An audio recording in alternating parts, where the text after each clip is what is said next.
Hi everyone, and welcome to the final instalment of this mammoth project to convert Dragon's 1/35th scale M7 Priest into one of the ones that we used by the Canadians on D-Day.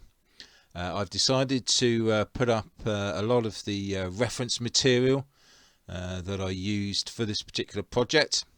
You'll also notice it's interspersed with the final model that I've built, some of the black and white photos so that you can see the comparison, also see where I've got the inspiration to put the certain detailing on the actual build. Although it's not copying any particular one of these priests, it is really a combination of a lot of the detailing that I came across while researching this project. Most of these photos are of the 3rd Canadian Infantry Regiment, the 12th, the 13th and 14th Field Regiment on D-Day. So if you'd like to see how I managed to complete this project, then please feel free to grab a pew and let's do some modelling. So first of all, we looked at doing the lower hull, which is a matter of getting a lot of pigments, which I fix into place using fixer and also the matte varnish. Now I only wanted to do light colours on the lower hull, didn't want to do any mud effects or anything like that at all. So I made up a mixture and got myself a nice thick brush, and then it's just a matter of heaping it on to the lower hull, trying not to blend it in and apply it as loosely as you possibly can, working your way around all of the creases and crevices on the fender, as well as the lower fixings for the bogies.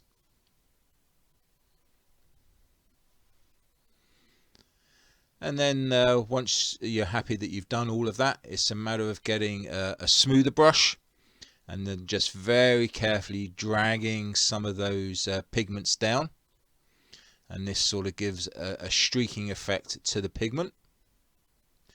And then once that's been done, just get yourself some pigment fixer and very carefully, using a pipette, go all the way along, covering the whole area with the pigment fixer. And then once you've done that, let it dry. Then you can carry on adding further layers if you wish. And then once you're happy with the look, I then give it a complete coat in matte varnish in preparation for the oil work. And then once that's all dry, it's a matter of doing some splatter marks with dust coloured oils, and also doing some pin washes there, as you can see, and then using some darker oils just to add a bit more detail before attaching all of the bogies and the tracks. As you can see, it was done on the front as well, and while the pigments were out, I applied them to the tracks in exactly the same manner. And then, as you can see here, the oils were applied to give a lot of contrast of colour on those tracks. Now, because it's been driving along the road, we need to add some silvering to the higher parts of the tracks, and it was a matter of just getting some thinner, cleaning off those ridges, and then just using some metal coloured Vallejo acrylics to create that effect. And don't forget the inside, that was all washed with blacks and sepias to give the impression of the rubber, creating those colours on the inside. And as you can see from this short video, I'm really pleased with how it's all come out. Further pin washes were added just to add some more detail, a bit of dry brushing as well to give the steel effect on the teeth. And don't forget that the wheel rims will actually rub on the inside of those teeth, so make sure those are coloured silver. Now this is the bogies before any oils were applied. So first of all, I added a dust colour initially, and then that dust colour was added to with further lighter dust colours, some specular effects, and it's just a matter really of building up the layers. Now, because I don't use a great deal of thinner, you can quickly dry these with the hairdryer, and then I could start laying down some darker colours with burnt umber and sienna, and that gave you a nice oily effect as well, using some gloss varnish to create that wet look, and not forgetting to put some on the tyres and on the rollers as well, just to add that worn metallic finish look. So I was really pleased with how they all turned out, and not forgetting on the rims again to paint those a silver colour, as those would rub against the teeth on those tracks. So here we are, all complete.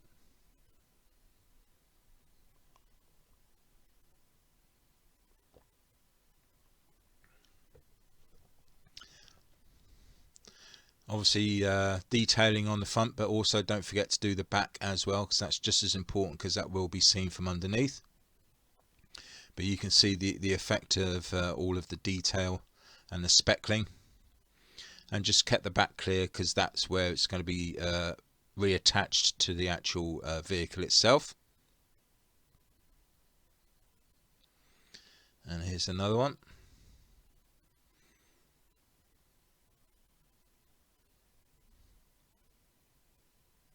And here are some photograph stills, so again you can see it in more detail. But yeah, very pleased with how they all turned out. Don't forget the sprockets, again putting down the dust layers, let the dust layers dry, and then adding on the dirt and the grease on top of that.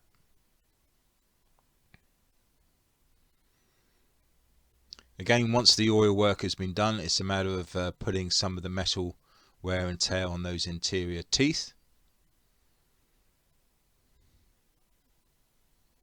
And as far as the rear idlers go, they were very easy to do, similar processes. As you can see, a lot of change and contrast in colour, and again very pleased with how they all turned out. And there we have a still showing all four done. So the first thing to do is to attach those onto the lower hull. Once they were fully dry, I was then able to put on the tracks. There wasn't any major issues. I was one track link too many, so I just had to take one off. But they went on really well, no issues whatsoever, and I was really pleased with that lower hull look all round. A little bit of touching up to do there here and there, but on the whole, no problems at all. So with the lower hull, I turned my attention to the gun. I just wanted to add a final little rope which you pull to operate the cannon itself, and that was just with some nylon thread. And again, that was all oil weathered with the oils in the normal way, and I was really pleased with how that turned out. So with the gun done, I was then able to turn my attention to the interior detailing. This picture showed a couple of marker posts which I thought I'd recreate using plastic card, and also twisting some 2mm wire, I made the headphones for the radio set.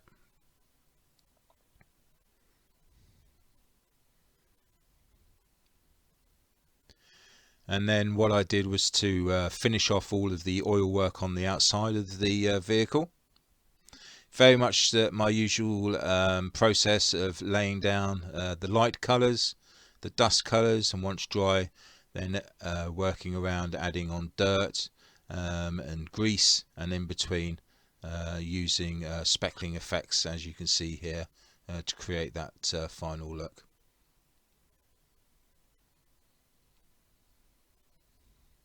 So with the blankets all done, I was able to work my way around and do final detailing. We have some nice decal detailing on the ammo boxes, and the metal safety bars there, they came out really well.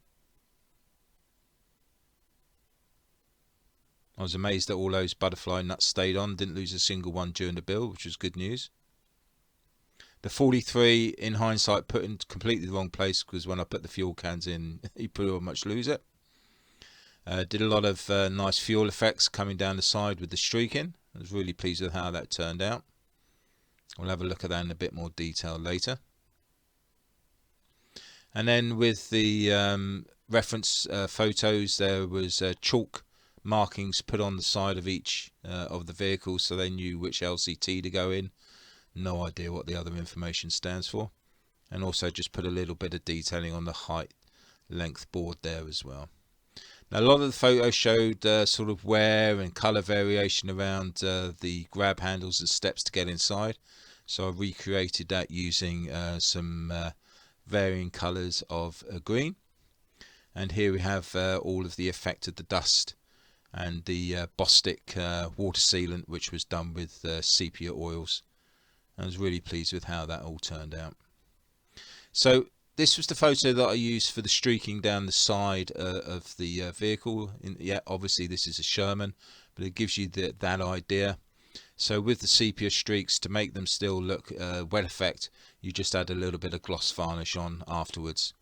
I was really pleased with that particular look, because it looked like it had gone down onto the bogies as well. So that all blended in well. Now, because I was able to finish the outside, I could turn my attention to the interior. And first off, we started off with the tarpaulins using some pie foil, sanded down so you take off the sheen off the foil to help with the adhesion of the super glue. Then using a PE bending tool, I creased all four sides to create a hem going around. And then with strips, I added on stitching to the middle panels, and then using a rivet maker sort of gave the impression of stitching all the way around on the foil. And there you go. Really pleased with how that turned out. We had to do some eyelets for the ropes, and that was just simple plastic card discs that were super glued on, and then eventually that would be drilled through. And this was going to be a canvas cover that was going to go onto the rear stowage, and that fitted on quite nicely. The sheet in the middle, again, very much the same principles. You have the pie tin foil, and in this particular instance I added on some Tamiya tape, because obviously it was going to be glued on at a later stage, so that would stop the paint going onto the foil. Now for the interior itself, again, I did all of the oil work. I also used scrapings of graphite pencil to highlight wear and tear on the floor as well.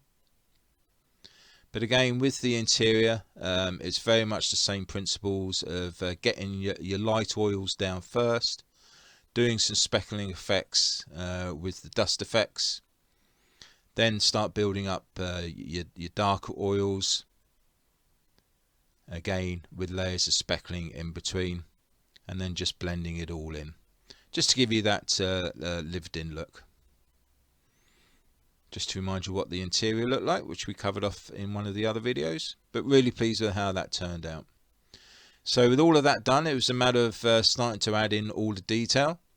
So we did the ammo cases, and then some of the boxes, and it's really just a matter of layering it up and adding as much detail as you possibly can.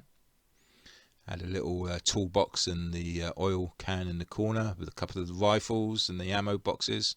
So there's plenty there for the viewer to see, and I was really pleased with how that had all turned out, and it was very similar to the reference materials I used. And we have a little cup there with the earphones and the map. There is another cup in there as well, which you might be able to see,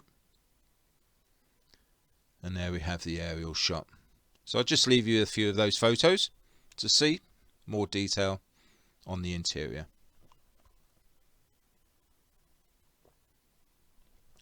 As far as the front gun cover goes, I started off with the foil, and unfortunately, no matter how much I tried, I just could not get it to fit the way I wanted it to fit, and it really did start to get me down. So I turned to the green stuff. So I laid down some Tamiya tape just to protect the surface, and using the foil, I used that as a template and cut out a shape that I wanted to use, and I just had enough of it by now, so I just put it on the model as best as I could, pegged it up, kept it in some sort of shape, and just left it overnight. and just hope for the best. And then in the morning, when it was dry, this was the shape that I had, and then it was a matter of just cutting it back, trimming, cutting back, trimming, until I got a half decent shape that I could actually work with. I ended up shaping it with the plastic card and the filler on top for the Bostik waterproofing, and then I super glued one side down. As you can see, the top was starting to fall apart. Super glued the other side down. I really had enough at this point, but it was what it is. The other tarpaulins, yeah, they're okay. I was really pleased with how they came out. For the eyelets, I just used antique gold rather than brass. The greens, there were lots of different shades of greens. Again, all Vallejo acrylics I used here. And that's my little Tamiya tape holder. Here we have the one that will be going on the top over the main sheet. Just use some nylon thread there for the grab handles, and this is the one that was going to be going on the front as well. Not overly impressed with that, but it's not too bad. It's not too bad. And also I primed some nylon thread and covered that in old wood from Vallejo, and that will be used on the tarps once it's all been put together. So that was one of the main headaches over and done with.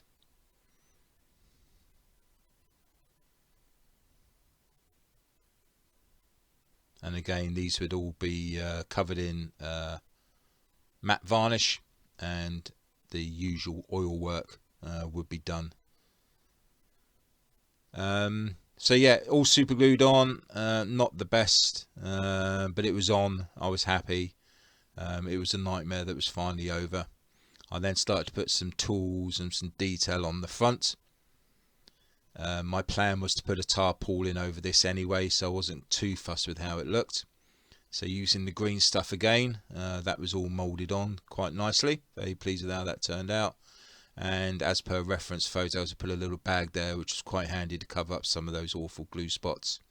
And again, with reference, I put a couple of canvas rolls on the back as well, and just used the green stuff, cut it into strips for the binding. So the main sheet was then put on, threaded through that nylon thread, and then the top sheet was put on as well. And then once done, I just improved some of the oil work. The back sheet that was had the ropes threaded through first, and then I had a hell of a job tying that all down. But you know, it was what it was, and the final look isn't too bad. But these pictures just give you an impression of the stages I went through to get that all done. The front sheet, again, oil work from light to dark. Really pleased with how that all turned out. And again, there we have the bag on the side.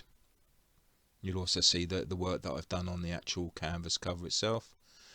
Using 5mm copper wire, I made the support going across the side with some pewter holdings on each end. The chains, again, a real pain in the back. I hate doing chains because as soon as you touch them, all the paint comes off them. So that was a real pain, continually painting and touching up. But we got there in the end. They went on the back as per the reference material, and also I used made my own tow rope with the eyelets as well, homemade, using the 5mm wire, and that was all added on the back. So there we have it. One completed 14th or 13th Field Regiment M7 Priest. Yeah, loved doing this project. Got a bit stressy at the end with the canvas covers and the like, but the project as a whole was wonderful. Highly recommend the Dragon Priest kit. Went together beautifully. Lovely detail. So that just leaves me to say thank you ever so much for your support. It's been quite a few months getting this put together, and I'm really pleased that you've stayed with me on this one.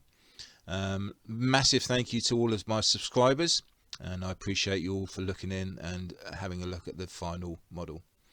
Just leaves me to say happy modelling, everyone.